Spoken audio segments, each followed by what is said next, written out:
sang hun opera, og som 20-årig fik hun med et slag stjernestatus med debutalbummet Mariah Carey, som udkom i 1990. Hun har solgt 150 millioner album og har ikke mindre end 13 gange indtaget førstepladsen på den amerikanske hitliste, kun overgået af Beatles og Elvis. Efter en voldsom nedtur i starten af det nye årtusind er hun nu tilbage på toppen. Mariah Carey, welcome to Profilen. You've just given your first concert in Denmark, in Tivoli. Yes. How was your first impression of Denmark? I loved the concert. I loved being there with the fans, and I thought it was a beautiful setting. It was really cool, and it was my first time performing in Denmark, so I didn't know what to expect, and I had a really nice time. I thought the audience was great. And it was really hot. It was really hot, but you know, that's okay because my hair is curly, so when it's hot and humid, it's just better for my hair and better for my throat, actually. You've been on the top of the pops for 15 years now. You're the best-selling female singer in the world. Only Elvis and Beatles beat you on the American hit lists. You've experienced both ups and downs in your impressive career. We'll talk all about all that in a couple of minutes. But tell me first, Mariah Carey, you look stunning. How important is appearance for a female singer compared to the art of singing? Well, I think there are a few elements that go into what makes someone successful as a female singer.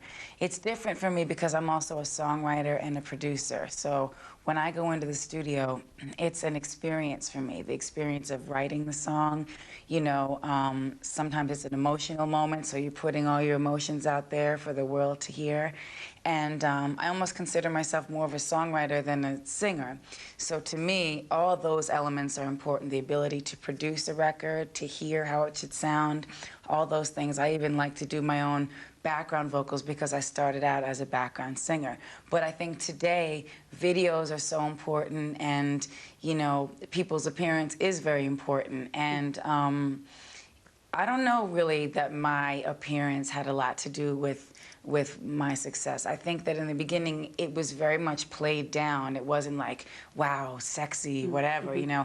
I got into that thing myself later on after I could do whatever I wanted. But, you know, I think today sometimes it's more about the videos than the actual songs and the substance of the material. So for me, singing and songwriting comes first, but for a lot of people, I think it's more about the look than the music. Do you think female singers are more exposed than male singers? More exposed physically? Yes.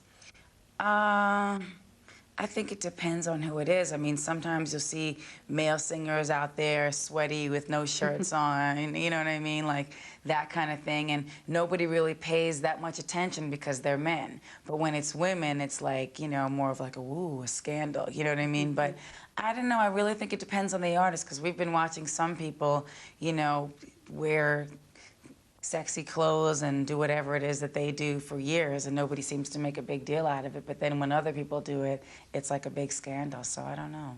How do you feel about it? About it for me personally?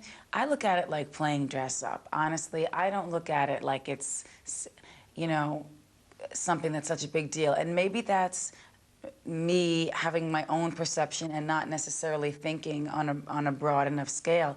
But I mean, honestly, I don't do it in a way like, ooh, let me wear something sexy to influence the rest of the world. I just, you know, I do it like this is show business. It's a costume. You can have a costume that's very conservative or you can have a sexier costume. Today, this is like a little, you know, something you wear to the park. It's not necessarily like, you know, some sex kitten. Many teenage girls see you as their big role model. They want to look as perfect as you and be as you. How does that affect you? Well, you know, I definitely do not feel perfect. I wake up in the morning and I look in the mirror and I'm a lot of times really just want to go back to sleep, you know, just like anybody else. Or I don't know how other people feel, but I don't feel perfect. I didn't feel pretty growing up. I felt very different because I'm from a mixed race family, and I didn't feel like I fit into any specific thing.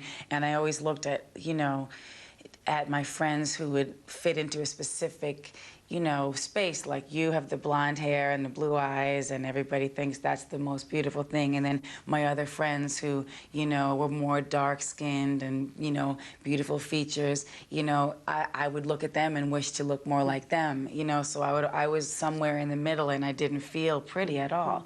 So I don't know. I think that's a big compliment to hear, but I never felt that way. Mariah Carey, let's talk about another concert. You performed at Live Aid in London recently. Yes. I don't think people immediately think of you as a political committed performer such as Bono or Pink Floyd. Are you? I don't think that Live Aid was necessary. I know that ultimately it became a political moment because the goal was to create awareness to make a change with those 8 people in power. And no, I do not consider myself a political person, but the cause is so important. The cause goes beyond politics. The fact that there are so many poverty-stricken people in the world, particularly in Africa, is a hugely important cause. And I think everybody who was you know, participating in Live Aid really just hopes that it doesn't end with that moment in the concert. And yes, we had a good time singing. It's about continued awareness to the situation in Africa.